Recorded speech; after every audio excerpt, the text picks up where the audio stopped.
whatever people in the media or us on this panel, whatever we think about Ja Morant is completely different than what the fans think. The fans love Ja Morant in the city of Memphis. They're going to back him 1,000,000,000% because we've never had a player like him in this area for that franchise. Take him away, I think it would actually be worse than removing a Luka Doncic from the standpoint of that market in Memphis. Take him away, people are not coming to those games.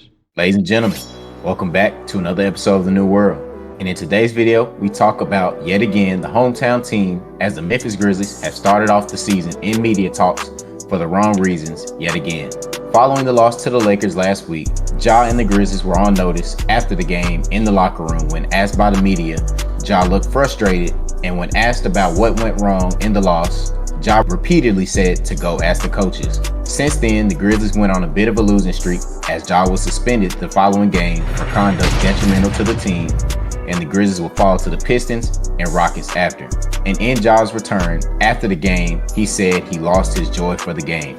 This, of course, headlined in the media, and once again, Ja trade rumors were booming. But in recent days, Ja has once again went to social media to show his loyalty to the city of Memphis and take accountability for his recent bad shooting percentages and talk about having to be better in post-game interviews. As well as in the recent win against the Dallas Mavericks, we saw Ja and head coach Tom Isolo communicating once again. But in today's video, we discuss the recent tenure within the locker room of the Grizzlies. Before we get into the video, make sure to hit that subscribe button if you haven't, turn on those notifications to stay tuned for more content, and leave a comment on if you think the Grizzlies situation is still at large. Now, with that being said, fellas, what were your thoughts on the comments of Ja and how the Grizzlies have handled the offense so far to start off this season? This is just a culmination, a consistent buildup of about 3 to 5 years, maybe just dating back all the way to Ja Morant's initiation into the Memphis Grizzlies organization. People, if you have been watching our videos for the past year and some change, I've been telling everybody and trying to prepare Memphis fans, as well as my friends, as well as my brother Jay, trying to prepare you guys for what we are seeing now.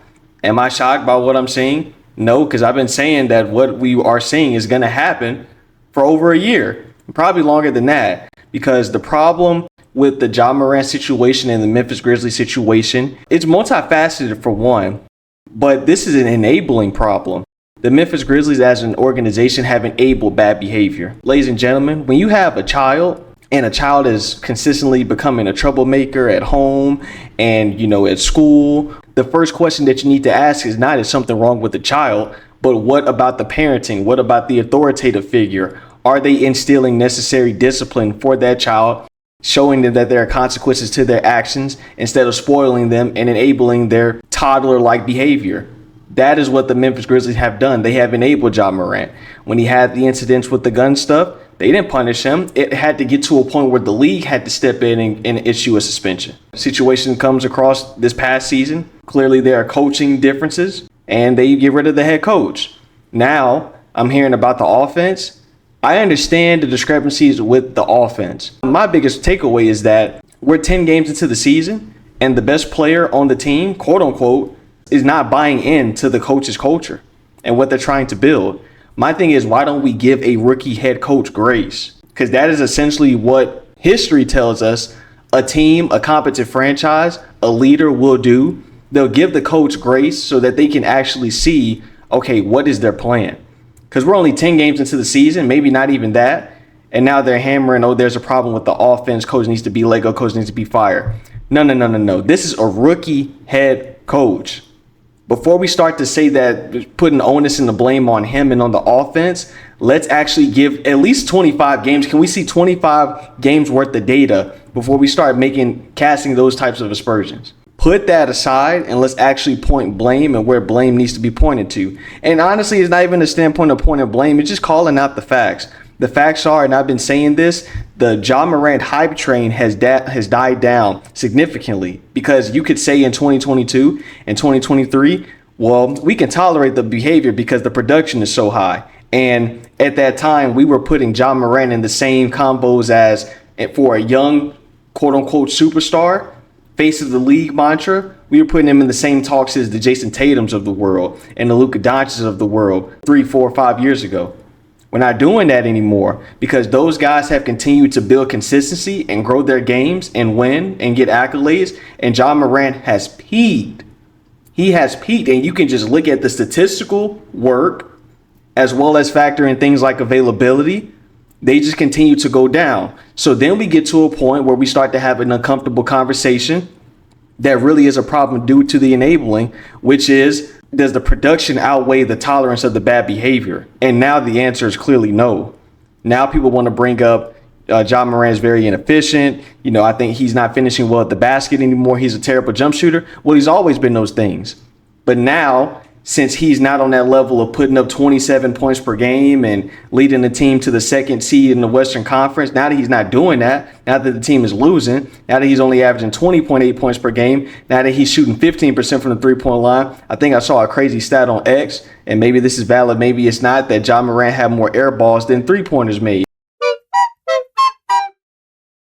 So we're seeing all of these things within the beginning stages of the season, but it really is, you guys were late on the train. People that actually want to hold players accountable and hold teams accountable, like myself, were stating that this is going to be a problem. And we're stating that it eventually is going to come to a point where either Ja Morant is going to be clamoring to be traded or the media is going to be wanting him to be in another market. Those are just the facts. And I think what everybody needs to do, and one of the things I was thinking about before we started recording this video, is this. And I'll circle back later because I want to get Buffy and Jay's perspective, because I've just been talking about this situation for too long. But my thing is, I think that when it comes to judging character, when people can take away the emotion and take away the agenda and actually come from the standpoint of a logic, objective perspective, people can pretty much judge if somebody has good character or not. Look at all of Ja Morant's actions. Not what he says, not what his label is, but look at his actions, look at his behavior, and tell me that you're surprised with what we're seeing. Him quitting on his team, I'm not surprised. When has he ever showed any leadership capability? I've never seen it. And it's time to stop saying that he's young and we need veterans in the locker room. He's 26, 27 years old. This is year 7. He's supposed to be in his prime, taking over this team. When the team faltered, he's supposed to be bringing them up. Not he's having a bad shooting performance, he wants to pout and cry and whine, and then other guys like Landale and the coaching staff got to get on him. No, I'm not seeing any growth. I'm not seeing any progression, and I'm not surprised because I called this about a year and a half ago. This is something you kind of got to expect with a player of Ja Morant's kind of caliber and his play style, is he's going to try to finish at the rim a lot. I think the year he averaged 27 points per game, he actually led the league in paint scoring, which is actually really, really bad if you're a point guard, you really don't want to lead the league in paint scoring. I think he even had more points than Giannis that season. It was kind of ridiculous. And, as we know, Ja Morant has never been a really good outside shooter. So he's starting the season off slow. I think he's shooting 38%, which is a career worst for him. Now, this is a small sample size, but you can kind of tell his heart really isn't in it. And, yeah, I mean, that they can go either ways, in my opinion. The tricky part to me that I'm trying to figure out the situation is, what can they really do? Because if you look at it, Ja Morant's play style isn't really in high demand. Not many teams actually are looking for point guards, actually. Like, we're moving into a different type of age. So that short point guard, 6'2", 6'3", it really isn't as demanded. Now you got teams like Houston Rockets that actually need that position, but Ja Morant wouldn't really necessarily fit on that team. And I'm not sure the Houston Rockets would actually do a deal with that, because they would most certainly have to include Amin Thompson. So that is one thing to also note. I think the only teams actually that are looking at Ja Morant, and then I did hear a report that the Minnesota Timberwolves are monitoring, his position with the Memphis Grizzlies, but also the Phoenix Suns are actually looking for another ball handler to kind of pair up with Devin Booker. And he'll kind of fit in that lane with like a Devin Booker or Anthony Edwards, in my opinion, the best. Because if you just do it off any other team, I mean, he doesn't really fit. You're going to put him in the East. Like, he doesn't fit well. You're going to put him next to Giannis. Doesn't fit well. You're going to put him Brunson. They already got a point guard. All these other teams, they already got point guards. You try to make a Celtics deal. I mean, I think that's doing too much. If I'm the Celtics, I wouldn't necessarily do it. Yeah, the situation is very, very, very, very complex, in my opinion. I think Ja Morant, he's in his 2024 Jimmy Butler, where, he lost joy of the game. Like, he's lost joy of the game. He doesn't really like it as much. And I can see, because, the type of effort he's been putting on the court has been lackadaisical. He's never been a good three-point shooter, as I already alluded to. I think his career high Shooting from the 3-point line was like 34%. So never really been great out there. So yeah, he really has to score, 2-point percentage, and he's been really, really bad at it. I do expect him to improve as season goes, but it's looking like since him and the head coach are not on good standing at all, they're going to be looking to ship him. That's why I was trying to bring up the situation where I don't know how many teams will actually trade for Ja Morant because his first of all he's tanking his stock right now, which is making his trade value go like even less. So it'll be even harder for Memphis to actually move off of him. I know this is very hard for you, my man. Yeah, man, this situation, it's been, like Buffy said, it's been interesting for sure. I noticed it when I was watching the Lakers game. I was just watching, Ja's demeanor, and I'm looking at his face because I was at home. Me and my pops, we just watching the game, and it was a close game. We were up at halftime, and it was a close game. And then, we see the Lakers going to run, then they start leading.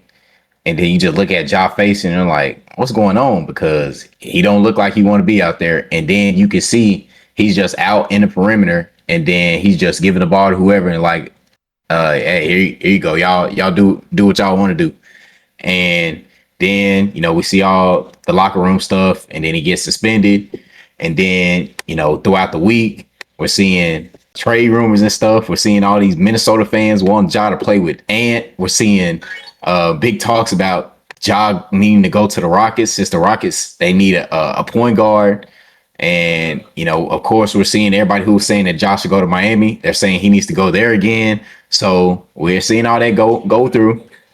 And then, just seeing, how Memphis fans were taking it, they definitely were kind of hurt of, how is transpiring.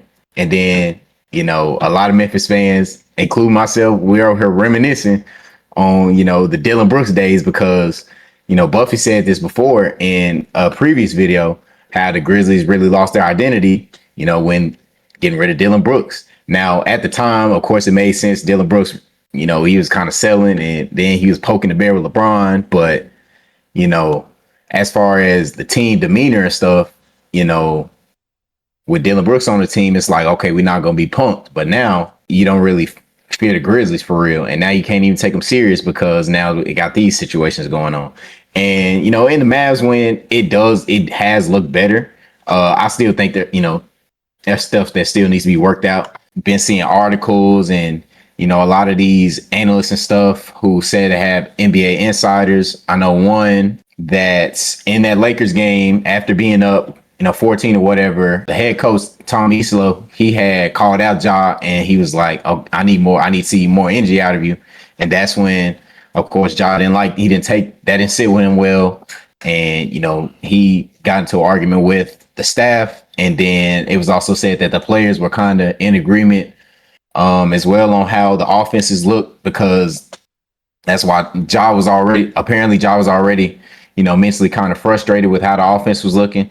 And I have been watching the games, and I've kind of been, confused on how the offenses looked as well, because, we're paying Jaren Jackson all this money, and he's only averaging 17 points, and then he's only on the court for 14 minutes with Ja Morant. And I'm like, we're paying him all this money. We already know he doesn't get boards like a big man. He's not a big man. He's a forward. And, he's averaging 17 points. And really, honestly, our rookie, Cedric Cowell, who's been balling, by the way, he's kind of looking like the better second scoring option on this team. And, I mean, I understand it. You got a rookie head coach. You got to find the system, and it's going to take some time. So you can see why there's frustration going on. Like Bardo said, it's going to take some time. But, yeah, I think the Grizzlies situation, I think it's starting to get a little better. I saw in the Mavs game, Ja was actually, talking to Isolo, but because before then, he wasn't like dapping him up or nothing. He's just walking by. So it definitely has seemed to be a big problem. And, I kind of hate that that somebody isn't really getting on to him. We saw Steven Adams was holding him accountable before, the Grizzlies got rid of him. And ever since then, it hasn't really been anybody in the locker room to really hold him accountable. So, and I mean, he showed that, he's taking the blame for himself, even though sometimes he'll do like that figuratively stuff where he'll just like post a post with like the song and a picture and not really like verbatim say word for word like, hey, yo, that's my bad. But he did say it in a post game interview. So, I mean, we shall see, because we got a tough, 8-game schedule ahead. So I'm interested to see how they play against the Thunder tomorrow. I know he really has not been shooting the ball well at all. Even in this game where he had like a 21-12 game, the shooting splits are good, but we know he's a good facilitator, and he's been shooting the ball really well, from the free throw line. He's shooting like 96% from the charity line, but those shooting splits, like the 3-point shooting is like 14. It's probably like 13 or 12 now, because he was 0 for 4 in the game yesterday. And, the field goal percentage is probably like, I don't know, maybe borderline 40. So he's going to have to improve on that. That's been a weakness throughout his entire career. I don't say he necessarily has to add the 3-point to him, but at least the mid-range. The mid-range has got to be way better than what it is, because, we're still without Zach Edey. Ty Jerome still hasn't came in, and the team overall shooting has been horrible. Last game, it looked good, but other than that, it's looked horrible. We haven't had a consistent shooter. I was disappointed, when KCP was coming in, he's been looking kind of trash. Not kind of, he has been looking trash. So there hasn't really been any shooting. The shooting has been poor. Right now, it's kind of looking rough, but the Grizzlies, yeah, like I said in the intro, they have been in the media for the wrong reasons. And it's probably going to continue to look that way, as far as, the media want Ja to go elsewhere. But I kind of like what Cam Newton said about the situation. He was like, Josh should, kind of stick with Memphis. He's made it clear that he's loyal to this team because, of course, they took a chance on him. So I don't think Ja will ask for a trade. No, I think if Ja does get moved, it'll be by the ownership. But the ownership, they've made it clear that they're not moving on from Ja and Jaren. So I think they're just going to stick out with this situation and, just hope that Ja can take a liking to the system and buy into it. So I would like to bring up one thing to wrap up the video and provide open discussion to the guys, because I want to get you guys' thoughts on this opinion that I've just been kind of thinking about as you both have been talking. And with Jay's last point, I actually do think, now that I'm analyzing all the information, the best bet for the Memphis Grizzlies is for this Ja Morant situation to work out and to keep him. From the perspective of this, last few days, and people that have been watching our video, if you haven't watched our video, we are in the Memphis metropolitan area. So I've been looking at Ticketmaster and, these different websites about tickets, and I'm looking at tickets for Grizzly games. And Ja Morant is supposed to be this superstar level player, bringing a bunch of attention and all of that, very flashy play style. And tickets are starting at like $10. I saw some tickets that were starting at $4. So my first thought is, okay, if we take away an entity like Ja Morant from this team, we have many examples at this point that we can look at. Look at what's going on over there in Dallas.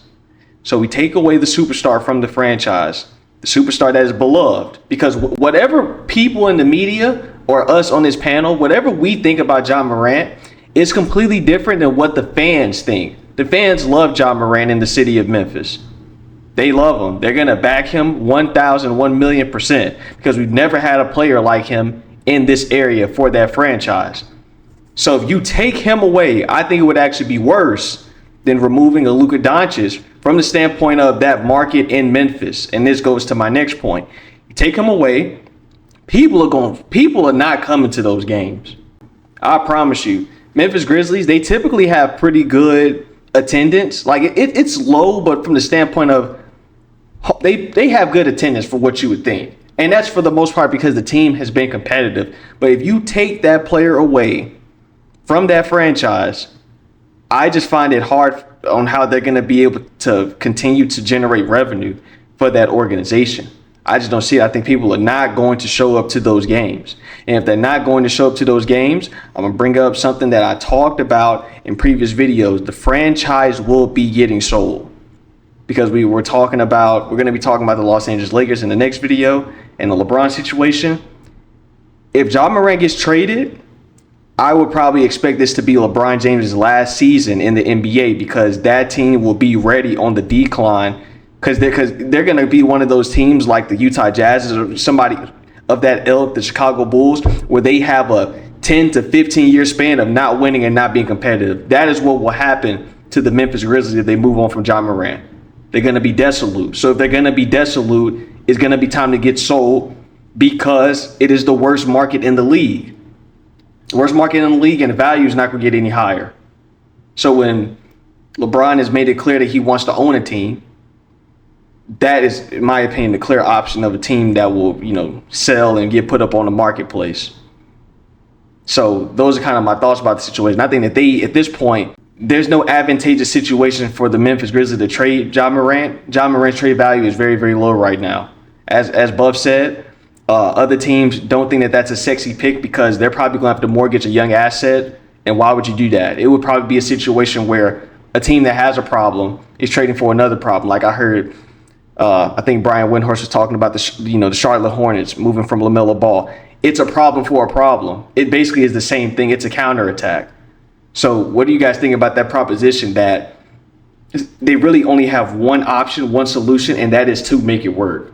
Yeah, I completely agree. Yeah, kind of backing up what I said and Bardo said. Yeah, Ja, I mean, he's kind of the focal point of the city. Like, besides him, there's not really, a factor or a big name person that you really talk about in the city of Memphis besides maybe like Glorilla. So, if he's gone, like, that's kind of just, that'll probably take the heart out of the city, honestly, because that's really the best thing the city's had going for us. And yeah, he's been the biggest star that Memphis has had. So, when he's gone, you could definitely probably see Memphis maybe moving on and thinking about relocating to Nashville.